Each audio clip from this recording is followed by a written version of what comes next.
She has experienced firsthand the benefits and challenges of raising multilingual children in a fast-changing global environment. With vast experience of what it means to be and raise third culture kids, that's TCKs, she realizes the importance of exposure to one's mother tongue language and having a good grounding in one's culture. She knows that understanding one's ancestry, origins, and background is essential for children to grow with confidence, have a sense of belonging, and prepare to thrive in a world that is rapidly changing. Wow, I love that. She is dedicated to making a wide range of resources available for children to learn about their cultures and heritage.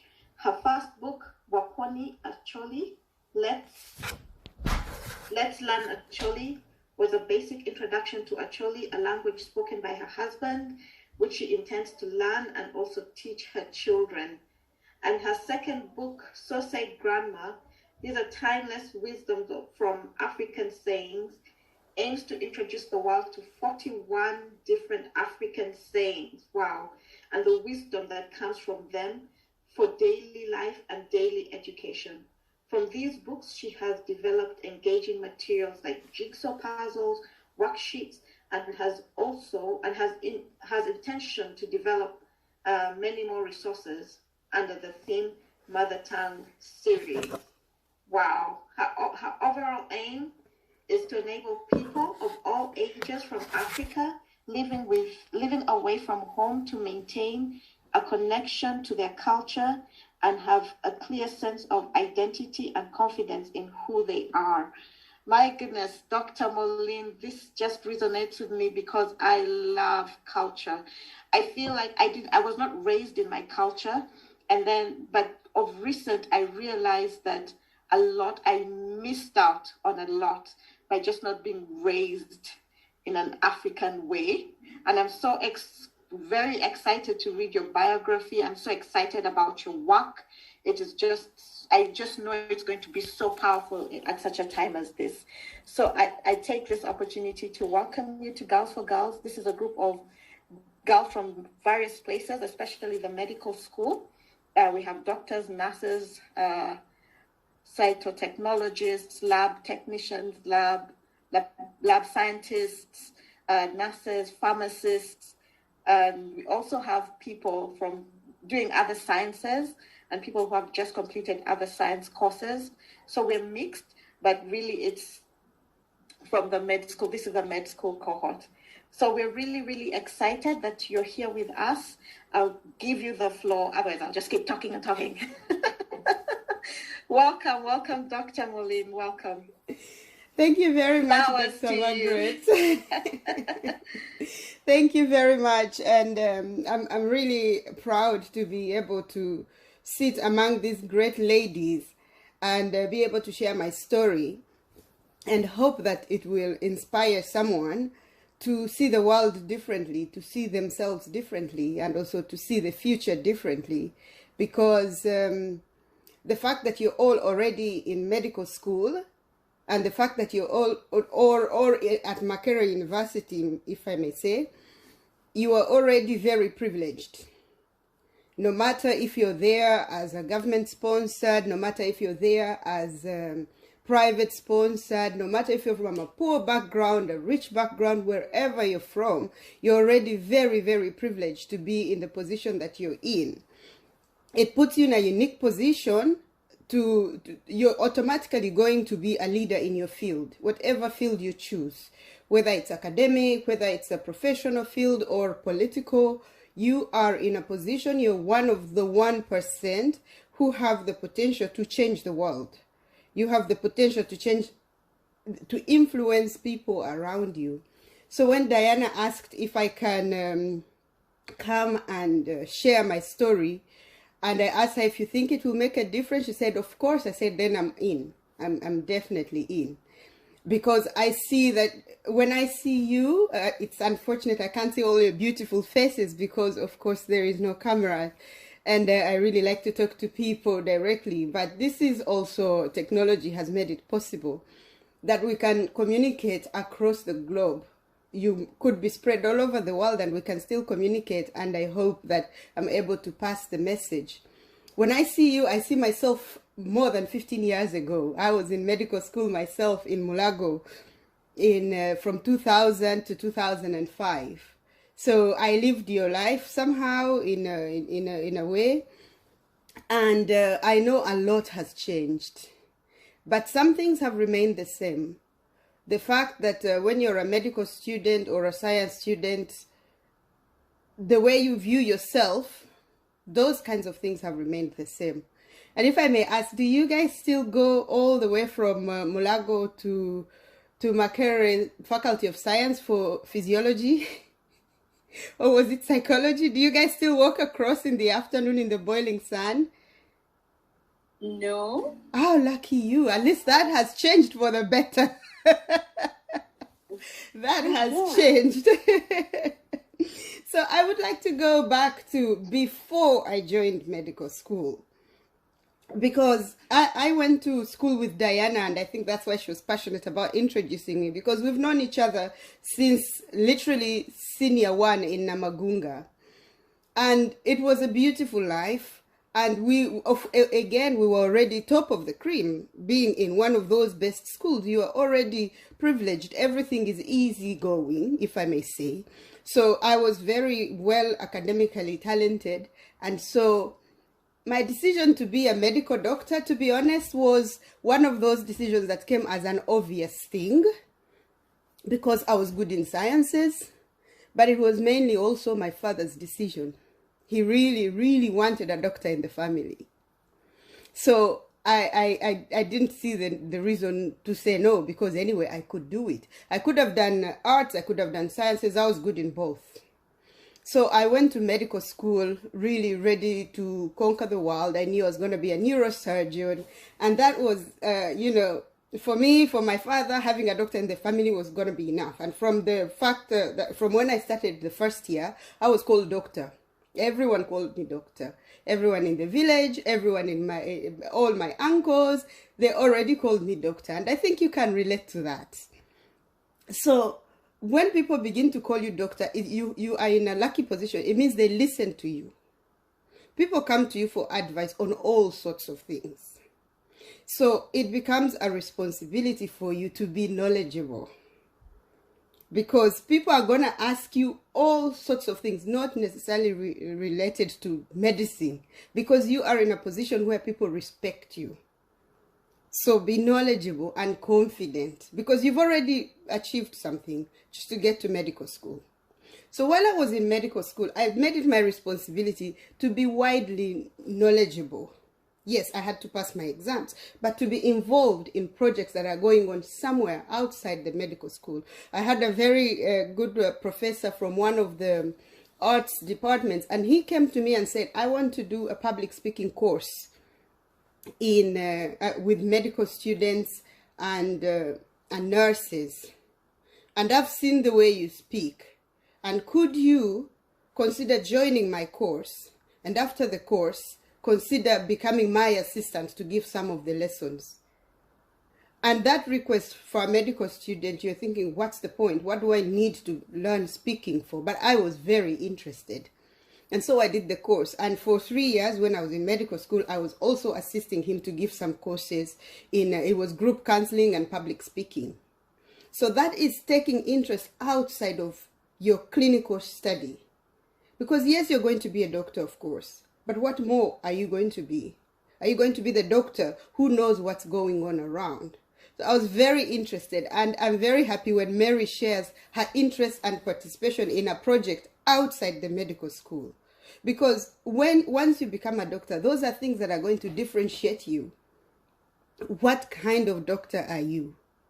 It required a genuine interest in what's going on, but also in people, in my patients. For you to be able to know that your patient is struggling with, for example, the nutrition. Yes, you're giving the ARVs, but to know that they are struggling with the nutrition means you have to talk to them. It means you have to communicate to them. It means you have to listen to them, hear what they tell you, and make sense of it, and then see how you can help. So I found that being involved in all those things that were going on really made me a more rounded person. Now, when I say things have changed, a lot has changed about working. Because when we were growing up, I mean, some of the professors you see have been clinical professors, they've been clinicians almost all their lives. If you look at your parents, if your mother was a teacher, she will be a teacher until she retires. Any field you look at, if somebody was a lawyer, they are a lawyer until they retire. But that is no longer the case. It is very rare now for somebody to be in a job for more than 10 years in the same job, because the world is changing so fast. You find that things are coming up and you have to kind of upgrade yourself and so that you can take advantage of what's going on. So it means that you can not only be interested in what you're doing at that time. And for me, that was a good platform to really spread my wings and get a general interest in everything. So, of course, I always pass my exams, otherwise I would still be in medical school till today. So that is important, that you're focused on your books. But I found that being focused on other things going on, reading widely, listening to what's going on with your other colleagues who are not in your science sphere. For example, as medical students, we always saw people doing the arts, as you know, I remember we used to call it bachelor of doing nothing all day. They never seem to have what they're doing. But some of the things they are studying are the things that are actually gonna influence the world. So get interested in those kinds of things as well. I had a lot of interest in everything. Sometimes I just spent a half an hour talking with my roommate who was not medical, and I found what they were studying interesting.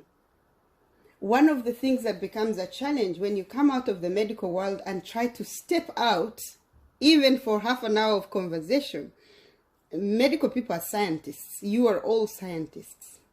And the problem with scientists is we are used to dealing with facts. It's either correct or not correct.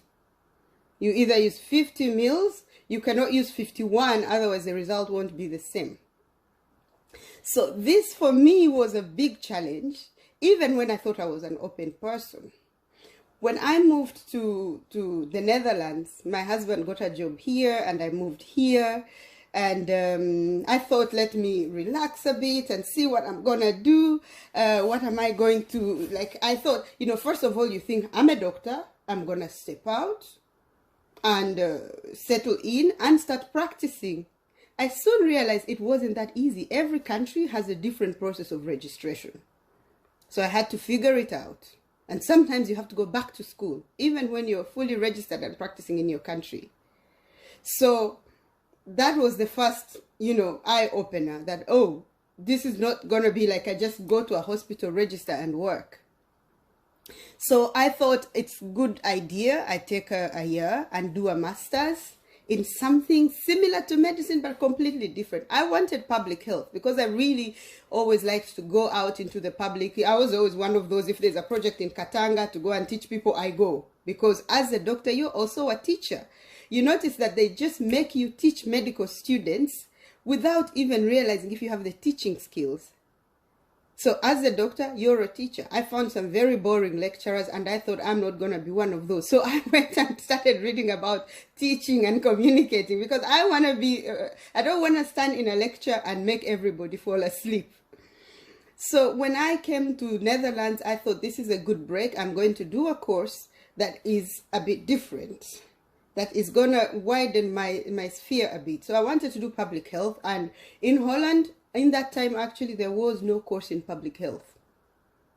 And if there was, it was not in English. So I didn't find any, and so I did applied ethics. And I was thinking research ethics is quite interesting. So I chose that, and I thought it was quite different. Little did I know this course is under the Faculty of Philosophy.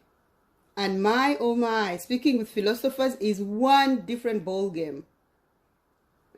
I stood, for the first 2 months, I was lost. As somebody from a science background in a philosophy class, I was lost. Somebody gives an opinion, because it is an opinion. Scientists are not used to dealing with opinions. So somebody gives an opinion and they give us a question, just a almost open-ended question, and everybody's giving their opinion. So like Dr. Margaret said, give your 2-minute speech. And then I'm hearing people giving their contributions. And somebody says something and I'm like, that's absolute nonsense. I'm thinking in my mind. And I see the lecturer nodding, that's a good point of view. That's interesting. And I'm thinking, there's nothing interesting about it. It's just wrong. So I found that over time, I was the one on the other side because majority agreed with every point of view that came across. And that was my introduction into the world of arts. And I must say it opened my mind because I became more accepting of other views and other ways of doing things. It was no longer that it is right or wrong, or it is a scientific fact, because with philosophy, there's no scientific fact. In fact, everything is almost like a hypothesis. And that is really how life is. There is no one right way or wrong way, because doctors are also found to be the most difficult people. Because when they communicate their point. It's a fact. You don't need to make it interesting. You don't need to make it fun to listen to. You just communicate the fact. Put your slides there and let people figure it out. And then you find that doctors hardly get their message across. Even as an intern trying to get your message across to the SHOs, it's hard. Because you're only saying, they should see this because it's a fact in front of me. And then you realize it's not a fact in front of you.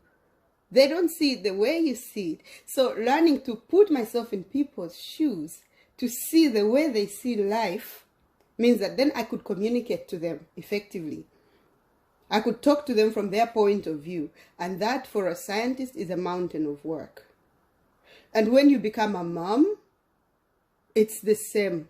You have to put yourself in the shoes. So it's a skill that is not only in profession, it's a life skill. To be able to put yourself in, to see things from other people's point of view. So those were things that for me were a challenge. Because once I started to see those things, I realized maybe my life was actually somewhere else. Because when Dr. Margaret introduced me, you didn't hear anything about which hospital am I working in. Everything I'm doing is like, why is a doctor doing that? And for me, that was a challenge I had to overcome on my own. Because when I was doing my master's, I thought it's a good idea to find something to do. Something part-time, because I had a bit of free time. So I saw an advertising for holiday camps for kids. Here in the Netherlands, when kids are on holidays, it's a long summer of almost 2 months. And although parents are still working, they need somewhere to put the kids because the schools are closed. So it was a holiday camps. So when I saw it, and then I remembered my work in the pediatrics department. That's where I worked a lot with my internship. And I was always really hanging around and spending more time with the kids. I thought, this is fun. I can do that. I didn't need any qualification to do that. It looked fun, and I thought I can do something fun. So I applied. I remember my CV probably looked so weird. As a doctor, I had never written a CV. Because think about it. When you finish medical school, your internship is assigned to you. And most time when you finish, the next job, whether you're posted somewhere. So I had never written a CV in my life. So I went looking for templates to write a CV, and my CV was very professional. And no wonder I didn't get called for an interview until 3 months later when the summer was finished. Because you look at my CV, I didn't know anything about do a CV based on skills. I didn't know that. I just put what I've studied, what I've done, and very clear. And I'm thinking they should see it. Neither did I put a motivation letter explaining why I think I would be the best one to work with kids. I'm a medical doctor. They are looking at it and thinking, I think they just put it aside, to be honest. And then 3 months later, they called me because they were desperate. They needed somebody who could start straight away. And they called me and said, are you still interested? I thought, okay, might as well. So I showed up and I just talked from the heart. And I think it was a 5-minute interview and I was hired. And that's the only interview I've ever done in my life. So I was hired because it was part-time, and the rules were not very strict then about working in childcare. And so I started to do it. I had 3 afternoons a week when I had no lectures, and that's where I worked. And I've worked there till now. Because first of all, I loved it. I enjoyed it. And it was a small company, so it was such a small group. And we have grown now to being the leading childcare in the Netherlands, and I stayed. Because when I finished my master's, the first job I got was in Geneva at the World Health Organization offices, and I was newly married and pregnant. So I thought, where am I going in Geneva? I mean, if you think about it, I came to the Netherlands to join my husband. And now 1 year later, I want to move from the Netherlands to Geneva. So I declined it.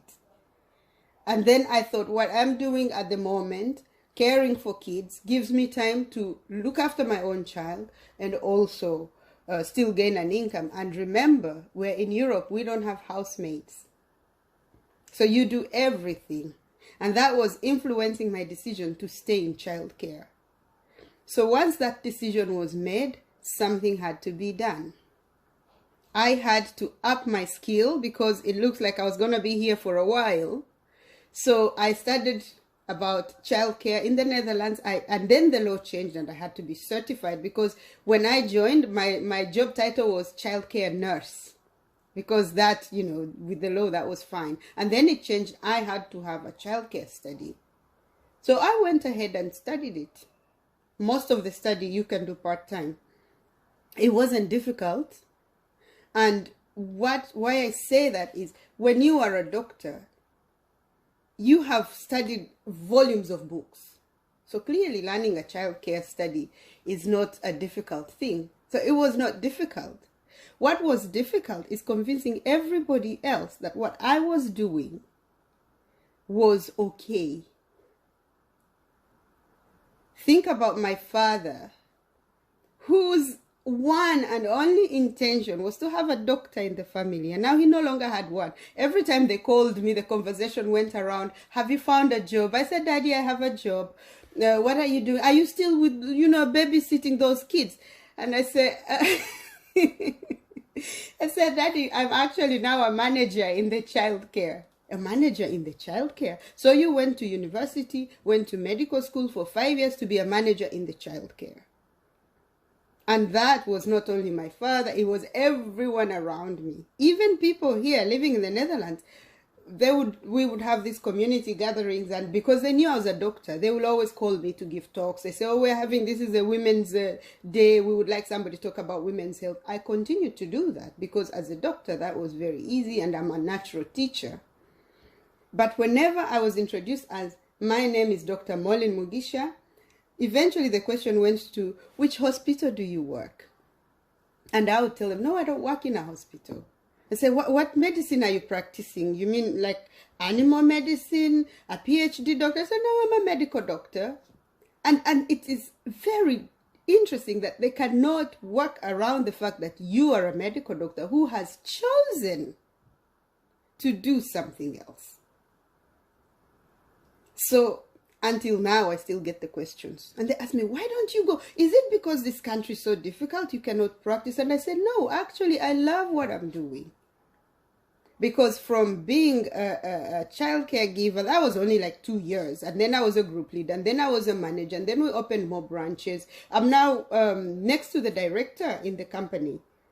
So I'm actually, it's a job. Just difficult to convince people that that's a job that a doctor should be doing. But think about it, that it is no longer the world where you are one profession and one profession only. And that's why you find a lot of people have finished school, university, and they are looking for jobs, and they are going around for a year, for 2 years, looking for a job, and they are looking for a job in their profession. And when they don't find it, and they find that they do something what they call like in between, like let me do this meanwhile, and they're not fully committed to it. So the message that comes from you when you're in a job where you're not fully committed That form of communication is very nonverbal. You don't say it, but everybody can see that you're only here for a while.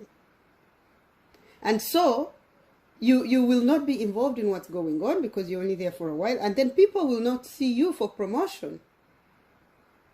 When we were opening the first department of daycare, because we were mainly with after school, and now we are opening daycare where we look after 0 to 4-year-olds, which is a full day, and we got a contract to do that for the British School of the Netherlands. I was the first one that was considered to be the manager of it. Why? Because they realized I was not only there temporarily. They realized I was fully there, exerting myself and doing everything possible. But if you're somewhere temporarily, people think, oh, this one won't stay.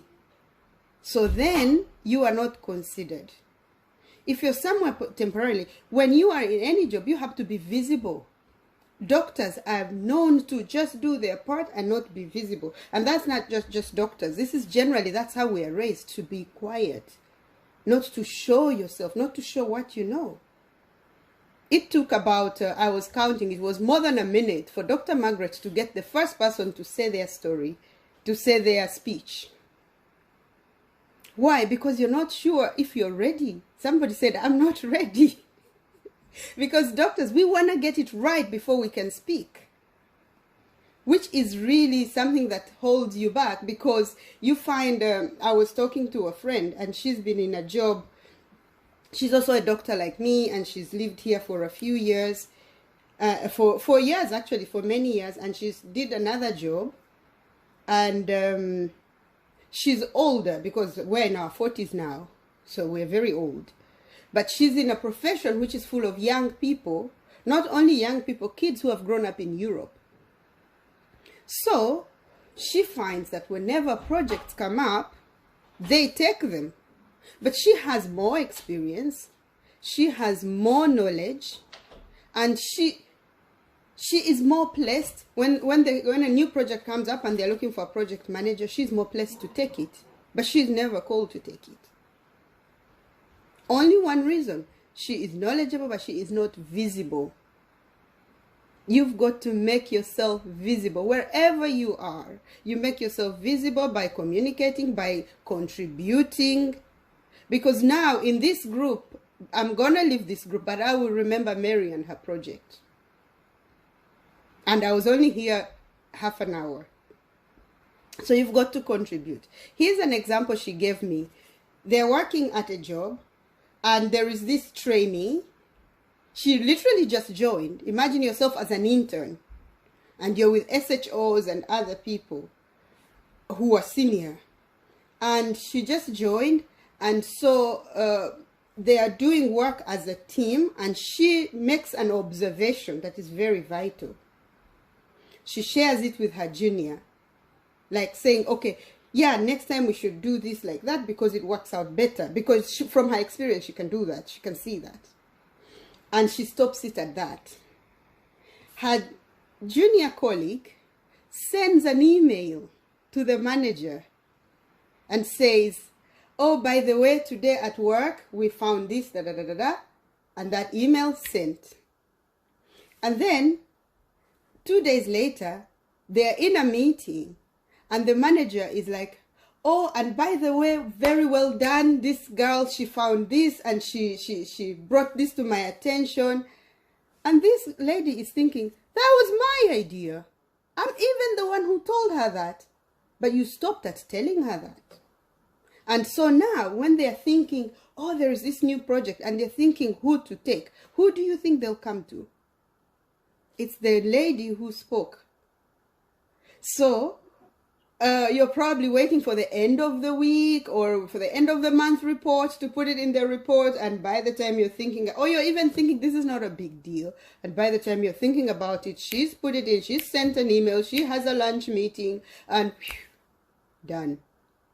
So why do I say this, guys? You have to be visible. You have to be curious. You have to communicate. Don't be very scientific to wait until you have a result to communicate it.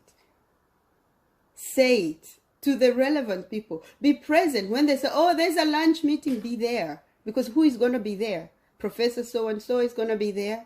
Go say hello, introduce yourself, because medical and science field is very high. It's big hierarchy, plus being African is already hierarchy in itself.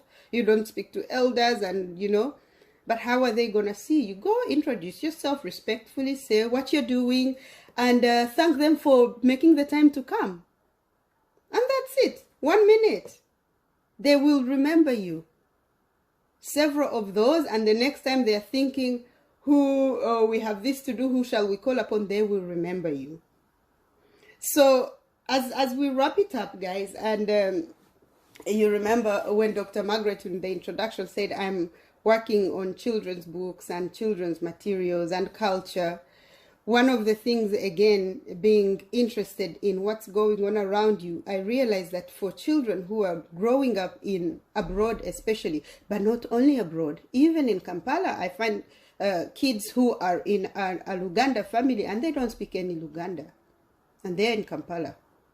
And here I thought that my kids are not speaking Acholi and Runyankole because it's hard for us to speak to them, because we are also speaking English and they are learning Dutch and everything. I realize it's a global problem. And it is resulting as kids grow up in an identity crisis. Because some people come to Europe knowing they are going to be here for a while. So I will conclude this in a minute. They come knowing that they're going to be here for a while. Kyla, say hello and say goodbye. Then I'll come to you in 2 minutes. I'm done. I'm coming to you. Okay? Yeah. And that's my daughter. So they get to an identity crisis whereby they don't know who they are.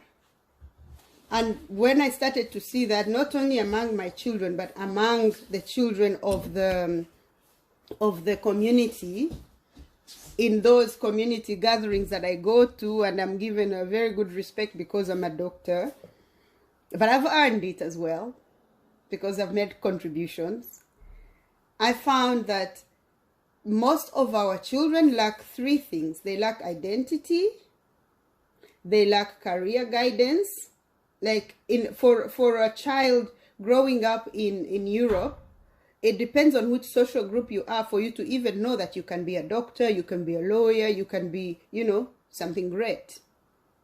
And they're being raised by parents who the only important profession they can be is doctor, lawyer, not even teacher, because, you know. And then we're in a society where every profession is valued. To be a plumber, here, if you need a plumbing job, you will pay way more than you will pay for anything. Because plumbers, they charge very high. Every profession counts. And there is a lot of vocation study here. And when we're raising our children and they're thinking every profession counts, and you say, no, you have to be a doctor, you have to be a lawyer, you have to be this, it gets very confusing. Especially if they're in a society where they are being viewed as children of the minority immigrants, there is a cap on where they can reach. So we have all these barriers, and my purpose is to break these barriers for our children so that they can learn that every profession counts. So I deal mainly with parents and children so that they can know their culture and know who they are. If they never return to Africa, wherever they are, they will make a difference. They are probably going to end up in Japan. You are all going to end up anywhere else probably but Uganda. So know who you are. Raise children who know that so that they are confident to take on the world.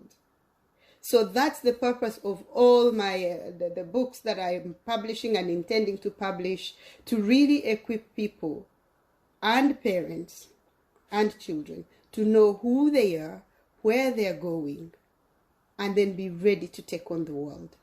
And I hope that the 30 minutes that I've spent talking with you have gone a step further to helping you know who you are and being ready for the next step. Thank you very much.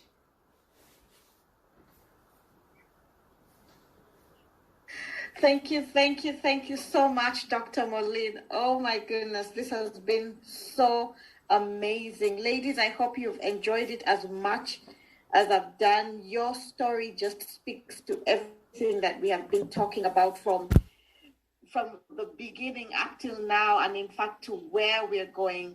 Ladies, please write in the chat at least one thing that you have learned from Dr. Molin's talk. Just before she goes, she needs to see what you have learned. But something that has stuck with me, Doctor, is the growth mindset that you have. You know, in the book, we're reading a book, The Mindset, as this cohort. I don't know if you've read it before, by Dr. Carol Dweck. And we're reading it together, and we're sharing lessons learned. And we realize that so many times we hold ourselves back because we have this fixed mindset. And we find ourselves in situations that require us to grow and have this growth mindset, but we are held back because we're like, no, I'm a doctor. A is A, B is B. The A can never be C. You know, that's the kind of surrounding that we have. But it's very encouraging to hear your story. And for me, what for me personally, the way, even if, yes, you're a doctor, but the way you have navigated point to point to actually reach your calling. And for me, these books that you're writing are just so powerful, because I speak as somebody who was not raised in culture, but right now I'm realizing the importance of culture. I'm old, but I'm like, children need to be taught their culture, because there's so much power in knowing who you are and where you came from if you're going to be the person you're created to be. And so for me, I feel like, yes, you've actually reached your calling, and it's taken you all these, you know, from being a doctor, joining into the pediatrics, and then becoming this a manager in the childcare job that you have. It's just added up to where you are now. And I feel so encouraged listening to your story, because it just speaks directly to my heart. I'm at a point in my life where I'm like, if I went back in time, I would do history. But then I am where I am because it's going to add up to where I'm going to be. Yes. Thank you so much, Dr. Molin.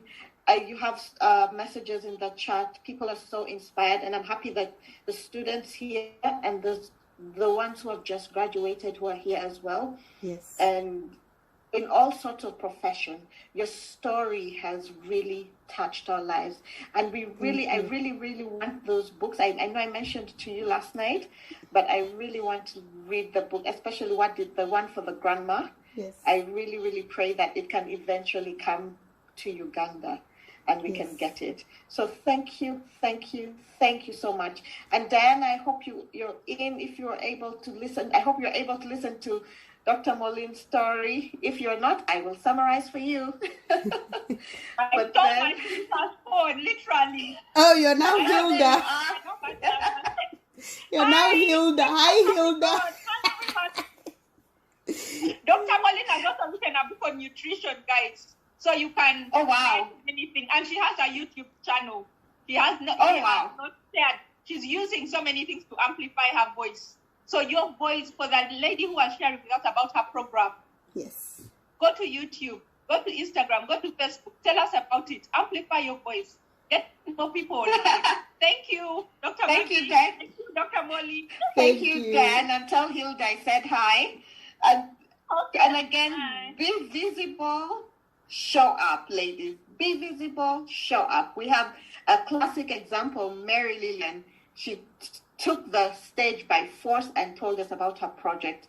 And because she has told us about her project, I can assure you she's going to get sponsorship for what she believes in. Okay? So thank you, Dr. Molin. I know you have to go. Thank you for being here. And I will invite you for many more talks. Thank you. Bye.